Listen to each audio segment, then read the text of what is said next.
Ladies and gentlemen, the Beatles!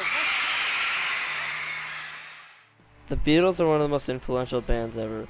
They are one of the most famous bands that have made a huge variety of songs, and the two Beatles still living, Ringo Starr and Paul McCartney, play their old songs to this day. But how did this phenomenon start? Lend me your ears and I'll sing you a song, and I'll try not to sing out of key.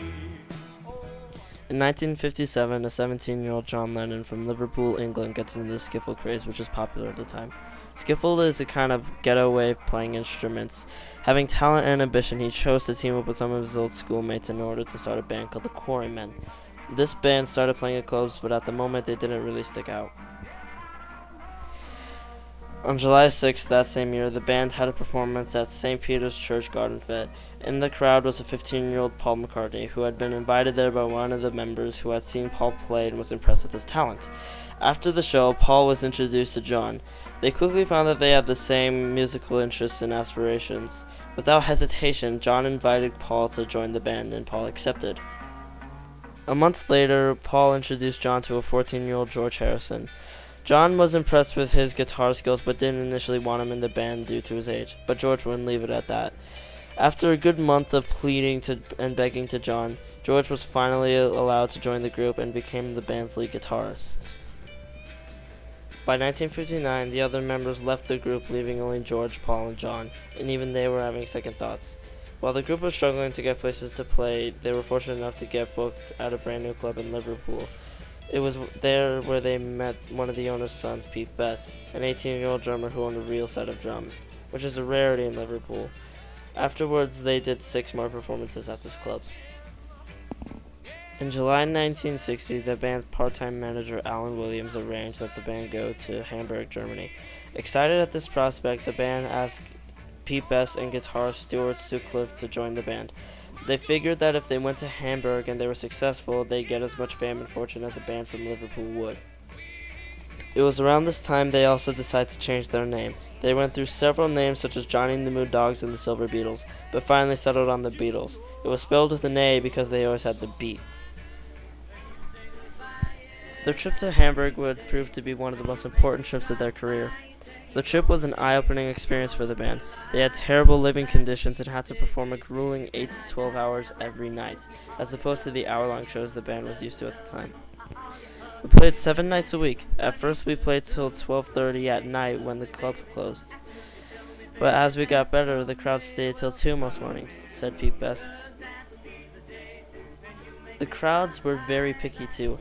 They were demanding things out of the band which they had never done yet.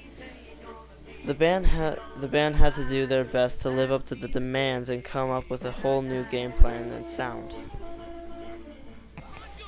During this trip, Stewart left the band so he could get better at performing and playing guitar on his own. The trip was cut short when one of the club owners from Hamburg was enraged that the band stopped performing at his club and started performing at another.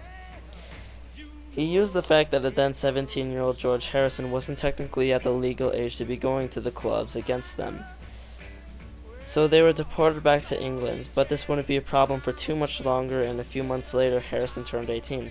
They went back to Germany to perform many more times, and they performed alongside other artists. The Beatles went back to the club where they met Pete Best, and the crowds were far more impressed with the new sound they had developed in Hamburg. Their new success caught the attention of a businessman named Brian Epstein, who felt that they could get even bigger, even better. He offered to become their manager and help them in becoming big stars.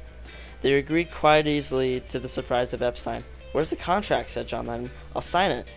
One of the first changes he made was changing the band's look, from leather pants and jackets to suits and ties, since they would need to look more proper if they were going to be big stars. This was first met with resistance, but they eventually gave in and changed their look. After this, Epstein got a deal with George Martin, the producer of the Parlophone Company. Quote, "For Epstein and the band, it was a huge breakthrough. Parlophone was part of Great Britain's Electrical and Musical Industries Limited." Unquote. They got many record deals and television appearances in the UK, and they were now a thing in Europe. Another big change happened soon after. Epstein felt that while Pete Best was a good drummer, he wasn't good enough to live up to the rest of the band's talent, and didn't quite have the same wit and charm as the other band members had. Epstein fired him and started looking for a new drummer. Soon the band discovered Ringo Starr, who was a very talented drummer who absolutely lived up to the other band's expectations. On December 17, 1962, the band went back to Germany to perform for 2 more weeks at a place called the Star Club. They had performed here a few years earlier, and this would be their last performance there. At the performance's conclusion, they gave their gratitude to Hamburg and how their experiences there shaped them into the band they are today. In 1963, they came out with their single Love Me Do in Canada and the US. This single's release made them very popular and desirable in North America, and started what is known as Beatlemania. They became the first band from England to get major praise in the US, and started what is known as the British Invasion. By 1964, the Beatles had become popular enough in the US that they were booked to come to America to perform on the Ed Sullivan Show. It would be the night that the face of music was changed worldwide, the night that they became one of the most popular bands of all time. And that is how the Beatles became so popular worldwide. Oh yeah, I'll tell you something I think you'll understand when I say that something I wanna